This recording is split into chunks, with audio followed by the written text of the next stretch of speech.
All right, first off, I'd like to say welcome to the nation's capital. Thank you for taking time out to talk to us. Let's get right into it. You have been on a book tour. Where have you been the last couple of days? Started in St. Louis this last week. The NCAA Wrestling Championships were going on there. They had a big fan fest, and we had 2 days of book signing there. Went to Toronto, had a book signing there at the Extreme Couture, the gym in Toronto. Went over to Hamilton, did a book signing there at a little bar there. And Jeff Jocelyn's. Yeah, Jeff Jocelyn's place and a little bar there that he supports. And then here today in Ottawa. So, yeah, it started in December in the UK. We went to London. We went up to Scotland, Dublin. We did 6 stops in the UK in about 4 days. So it was action-packed. And then we went to New York and Las Vegas on top of that. So. Wow. So you've been very busy with this book. The title, The Last Round. Can you explain maybe why you chose that title? Well, it absolutely was my last round. It was a kind of a pictorial essay of my last training camp and my last fight in mixed martial arts. So it seemed like a fitting name. Okay, your last fight in mixed martial arts. You go into the movie career. The Expendables. You can't even get a bigger cast than this. I'm going to name some. Obviously, you got Sylvester Stallone, Dolph Lundgren, Jet Li, Jason Statham, Terry Crews, yep, and yourself. Schwarzenegger, Willis, Dolph Lundgren. We added Norris. We added Van Damme, Scott Adkins. Yeah, it's a who's who of action stars for sure. So out of all those people named, which one of those would you not want to fight? Which one of those would you hang out with? And whose movies do you like the best? Hung out with all of them. Yeah. Who's your favorite to hang out with?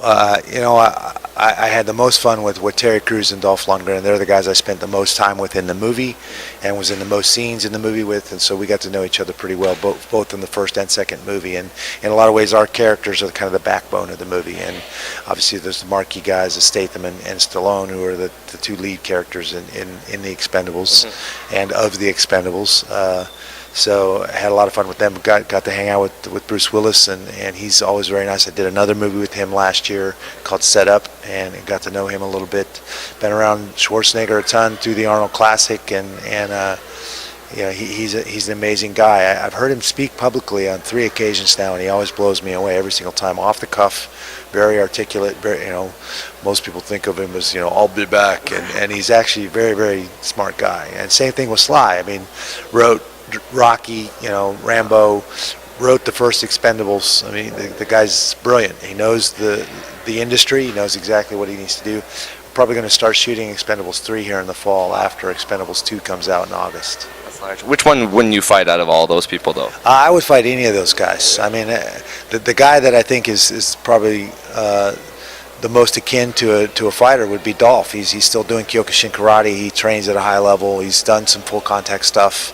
He's a 6'4". He's a big, fit guy. But none of the other guys have any pretense that they're fighters. They're great athletes and they're great at what they do. But Dolph would be the closest thing to a fighter, a guy that's done some combative sports. Nice. I just wanted to know, actually, your wrestling was at such a high level before entering fighting. Post-wrestling, how did you keep it so sharp, like at that level, and continue to evolve?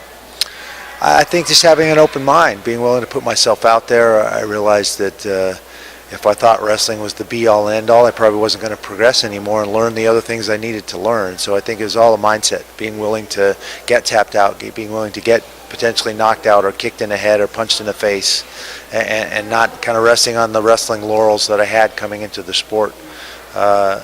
Being willing to work out with anybody. Didn't matter who it was. I wanted to learn. I enjoyed that aspect of MMA, and I think that's what got me down the road. Nice. Obviously, we're the BJJ addicts, so I got to ask you, who's someone in Brazilian Jiu-Jitsu that it wows you when you watch them? I've been real impressed with a ton of guys. I got the chance to train with Robert Drysdale, got the chance to train with Jacare. Those guys were very, very impressive.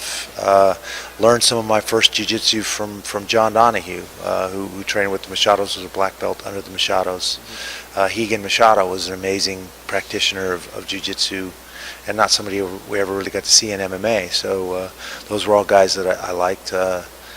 Marcelo Garcia is ridiculous, and he competed in the PSL that I competed in when I grappled with Ronaldo Jacare de Souza's. And I mean, I'm a wrestler at heart, and grappling is just wrestling flipped over in a lot of ways. And so it's very intriguing to me, and it's something that I've spent a lot of time in the last 14 years studying. So I love to watch it. All right, I just want to say thank you for taking your time out once again. Thanks for watching the BJJ Addict. This is Randy Couture. Perfect, thank you. Very nice to talk to you.